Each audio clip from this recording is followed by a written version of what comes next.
அஸ்ஸலாமு அலைக்கும் வரஹ்மத்துல்லாஹி வபரகாத்துஹு. அல்லாஹ் மிக பெரியவன். துல்ஹஜ் மாதத்தின் சிறப்பை பற்றி பார்க்கலாம். அல்லாஹ் குர்ஆனில் முத்திரை பதித்த ஒரு சில மாதம் துல்ஹைதா, துல்ஹஜ். இது சாதாரண மாதம் கிடையாது.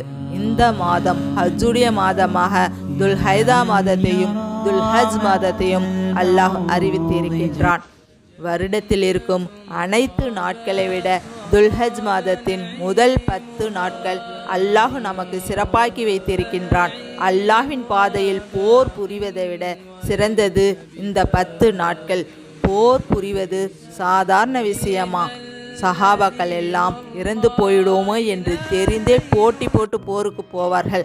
நம்மில் எத்தனை பேர் அல்லாஹுக்காக உயிரை விட விட தயாராக இருக்கோமா?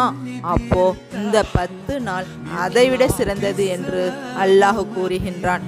அப்ப நாம எந்த அளவுக்கு இந்த நாளில் திக்ரு செய்து கொண்டு தொழுது கொண்டும் நோன்பு வைத்து கொண்டும் அதிக அமல்கள் செய்து கொள்ள வேண்டும். துல்ஹஜ் மாதத்தில் பிறை 9 அரஃபா நாள் ஒரு முக்கியமான நாள். இந்த நாளில் நோன்பு இருப்பது 2 வருட பாவங்கள் மன்னித்துவிடும் என்று நபி ஸல்லல்லாஹு அலைஹி வஸல்லம் அவர்கள் கூறினார்கள். 2 வருட காலம் பாவம்னா நம்ம அறியாமலே நாம் ஒரு நாளைக்கு குறைந்தது ஒரு பொய்யாவது சொல்லி இருப்போம். அல்லாஹ் பாதுகாப்பவர்களை தவிர இந்த பாவங்களை மன்னிக்கணும்னா அல்லாஹ் நமக்கு ஈஸியான வழி சொல்கிறான். அதுதான் அரஃபா நாள் என்று நோன்பு நோற்பதாவது கடமையான ஹஜ். ஹஜ் என்ற வார்த்தையில்தான் சூரா உள்ளது. குர்ஆனில் 13 இடங்களில் ஹஜ்ஜை பற்றி அல்லாஹ் பேசியிருக்கின்றான்.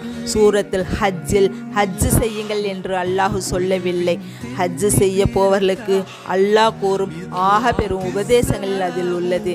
எனவே ஹஜ் செய்யும் முன் சூரத்துல் ஹஜ் படிக்காமல் தயவு செய்து யாரும் ஹஜ்ஜுக்கு சென்று விடாதீர்கள்.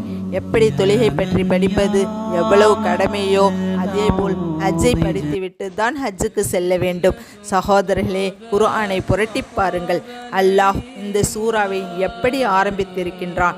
யா ஐயுஹன் நாஸ், ஏ மனித சமுதாயமே, இத்தகு ரப்புக்கும், நீங்கள் அல்லாஹ்வை பயந்து கொள்ளுங்கள். ஹஜ்ஜுடைய நோக்கமே நம் சொர்க்கத்தை அடைவதுதான். இதையெல்லாம் மனதில் வைத்து கொண்டு நாம் செய்யும் ஹஜ்ஜை கண்டிப்பாக புனிதமாக இருக்க வேண்டும். 2வது, நல்ல நீயத்து. ஹஜ்ஜுக்காக கொண்டு செல்லும் பணம் பரிசுத்தமாக இருக்க வேண்டும். வட்டி பணமோ மற்றவர்களை ஏமாற்றிய பணத்திலேயோ ஹஜ்ஜு செய்யக்கூடாது.